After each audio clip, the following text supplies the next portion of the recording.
So it's that time of the month again. We've just had the Inazuma livestream version 2.0 of Genshin Impact, and there's a lot to unravel and unpack in this video.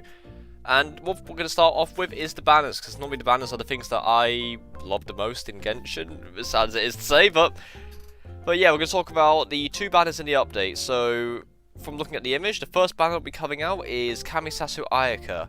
She'll be coming out on her own with no new characters alongside her, whereas the second half of the update will have Yoimiya and Sayu, the new 4-star Animo ninja character.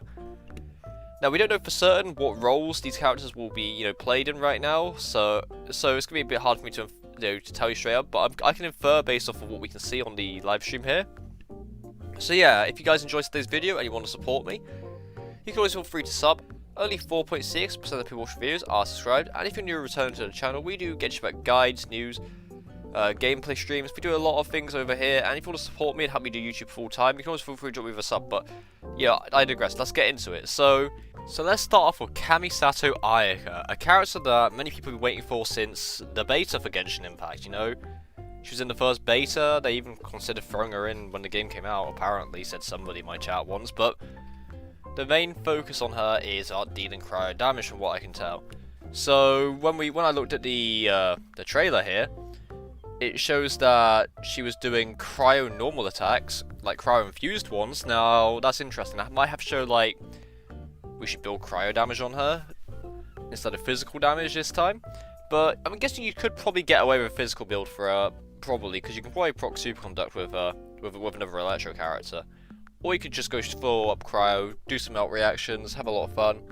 I personally think I'm going to go down the melt route, but let's get into the skills as well. So her E ability is that she creates an AoE cryo field that does cryo damage, obviously. Now, this could be used to deal damage, could be used as maybe a reaction tool, as a support. I feel like that makes Ayaka a bit more versatile, and that makes that, she's not just a selfish damage dealer that just sits on her own. And you have to like work with her, not walk around her, not with her. So yeah, I feel it's pretty fun, but I don't know what her burst does though. Like, her burst looks like it creates like a pocket like Mona's burst, but we don't have much footage of that, so yeah, I'm gonna have to just say that it does a lot of cryo damage for the minute until I get my hands on her or we find out more information. Talking about weapons for her, there's probably the new Inazuma weapons that they'll probably make good for her. There's also a weapon banner with a sword that will come out when she releases, so that's going to be pretty fun. And as for the current weapons that are out in the game, I'd recommend maybe using stuff like the Black Sword, or, if as a DPS, you could probably use like Black Sword, or maybe even weapons like... As for weapons that currently exist, I'd recommend maybe something like Primordial Jade Cutter, or maybe even other things like Skyward Blade if you want to run her as a support, Festering Desire if you want to run her as cryo support as well. But like DPS stuff, maybe Black Sword, maybe Blackcliff Longsword, maybe even the Flute. Like, there's many things you could run on her, and if you want to run physical, you can always craft a Prototype Rancor. That's a very free-to-play friendly option. I hope with the new Inazuma weapons we get something maybe that has like attack percent, so that we don't have to make our sword users have to be physical damage or use Iron Sting, guaranteed. So yeah, here's hoping that the Inazuma weapon will be attack percent, or something similar to that. And if that is, that will also be really, really good on Ayaka as a free-to-play budget option for her. Artifact-wise, maybe you can run stuff like Gladiator's Finale, maybe even new artifact sets if you want to. Actually, yeah, you could probably run like I think it's the one that decreases your energy but gives you extra normal attack damage. That'd be pretty fun to try out on her. There's a lot of fun artifact sets I would recommend, maybe even Blizzard Strayer if you want to, even 4-piece if you want to run Hydro, like Catalyst and Mona with her taunts. I'm thinking of so many good ideas right now, of like things I want to do when she comes out. I honestly cannot wait for it. But then we need to get on to Yoimiya, Yoimiya also exists. Yoimiya is a archer character that is Pyro. I know people will be like, but wait, isn't Amber a Pyro? They're different characters, let's be honest. So, when I looked at Yoimiya on the stream, she has, well, obviously her normal and charge shot. Her charge shot seems to have more than one level to it, so level 1 and level 2. Level 1, just does pyro, but if you hold it down for a bit longer, it releases these these tiny fireballs that go with the arrow, and it looks like they home in as well. Which, I think that's an interesting concept for damage. I think that makes it a bit more mobile friendly.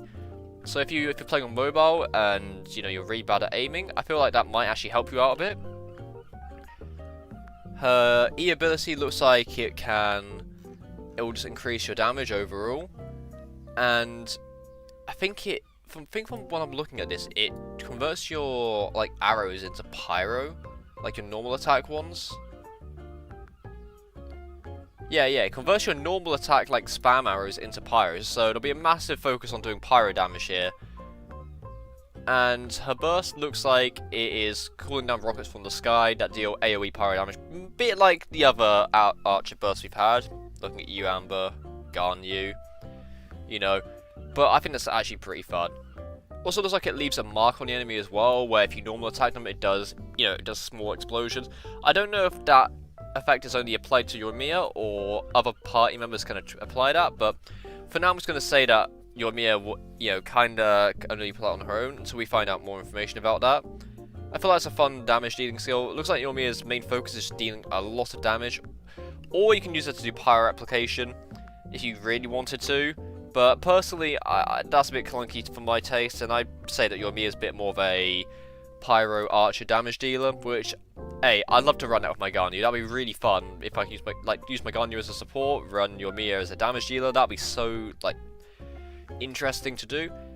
And I think, with that being said, right, if you really wanted to run her as a support with her burst, you know, there is free-to-play options actually, because you can get the Favonius Warbow for free, which has energy recharge. And if you want to run as a damage dealer, you can get Prototype Crescent, which gives you attack percent.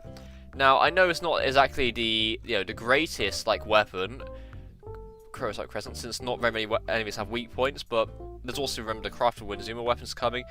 You know, we might get another bow with maybe crit rate, crit damage on it. I mean, I hope so. That'd be pretty fun. Like, if we can get a crit damage weapon on her, that'd be great. But right now, that'd only be Blackcliff Warbow, which is fine. So Yoimiya has a few free-to-play good options.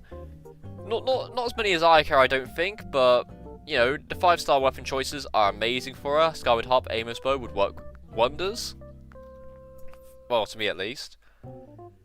But yeah, then there's also Sayu. Now Sayu is a Claymore Anemo healer from what I can see.